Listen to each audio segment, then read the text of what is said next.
The book of Jonah, chapter 1. The word of the Lord came to Jonah, the son of Amittai, saying, Arise, go to Nineveh, the great city, and cry against it, for their wickedness has come up before me. But Jonah rose up to flee to Tarshish from the presence of the Lord. So he went down to Joppa, found a ship which was going to Tarshish, paid the fare, and went down into it to go with them to Tarshish from the presence of the Lord. The Lord hurled a great wind on the sea, and there was a great storm on the sea, so that the ship was about to break up. Then the sailors became afraid, and every man cried to his God, and they threw the cargo which was in the ship into the sea to lighten it for them. But Jonah had gone below into the hold of the ship, lain down and fallen sound asleep. So the captain approached him and said, How is it that you are sleeping? Get up, call on your God. Perhaps your God will be concerned about us, so that we will not perish. Each man said to his mate, Come, let us cast lots, so we may learn on whose account this calamity has struck us.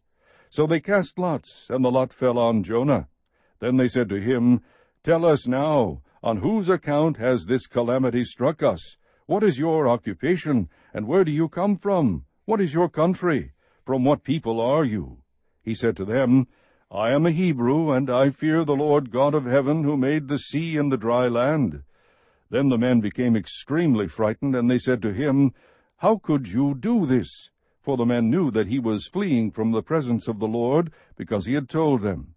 So they said to him, What should we do to you, that the sea may become calm for us?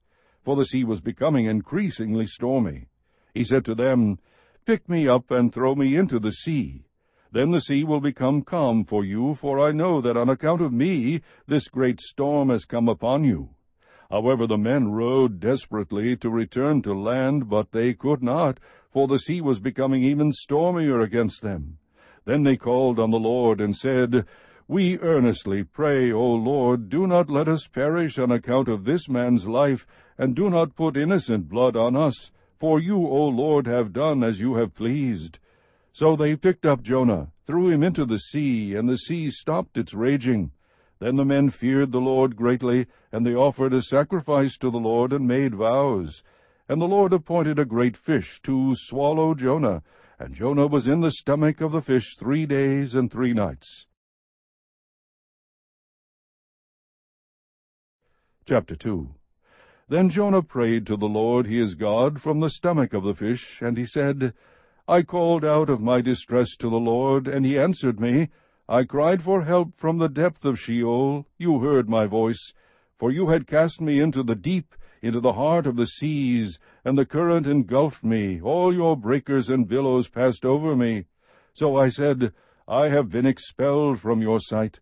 Nevertheless I will look again toward your holy temple. Water encompassed me to the point of death.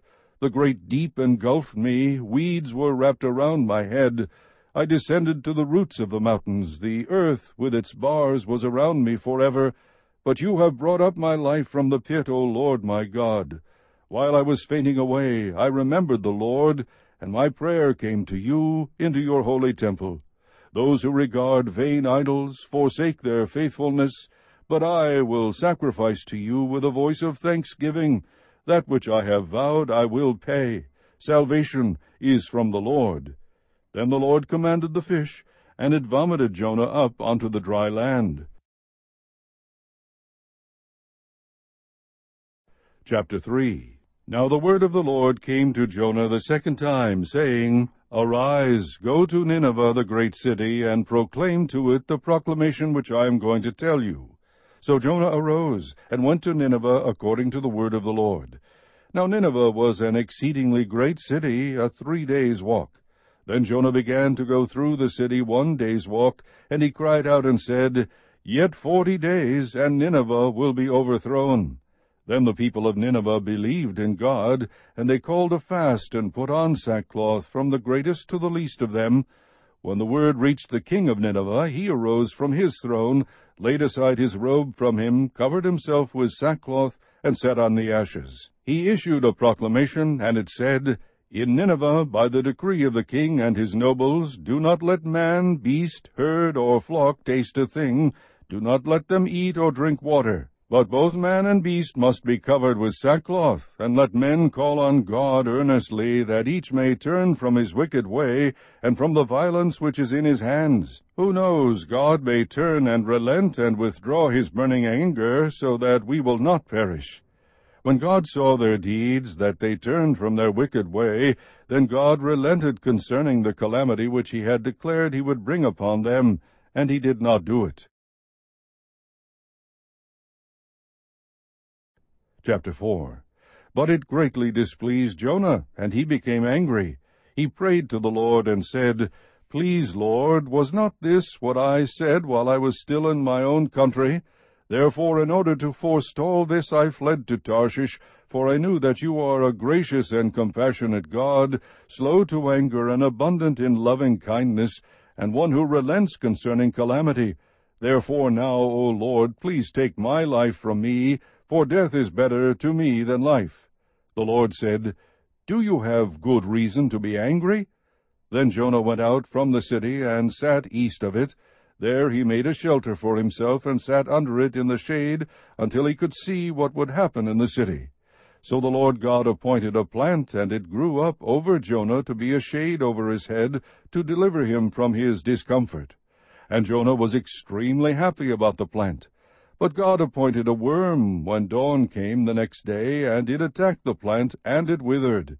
When the sun came up, God appointed a scorching east wind, and the sun beat down on Jonah's head, so that he became faint, and begged with all his soul to die, saying, Death is better to me than life.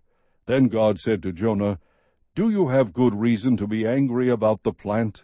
And he said, I have good reason to be angry, even to death. Then the Lord said, You had compassion on the plant for which you did not work, and which you did not cause to grow, which came up overnight and perished overnight. Should I not have compassion on Nineveh, the great city in which there are more than 120,000 persons who do not know the difference between their right and left hand, as well as many animals?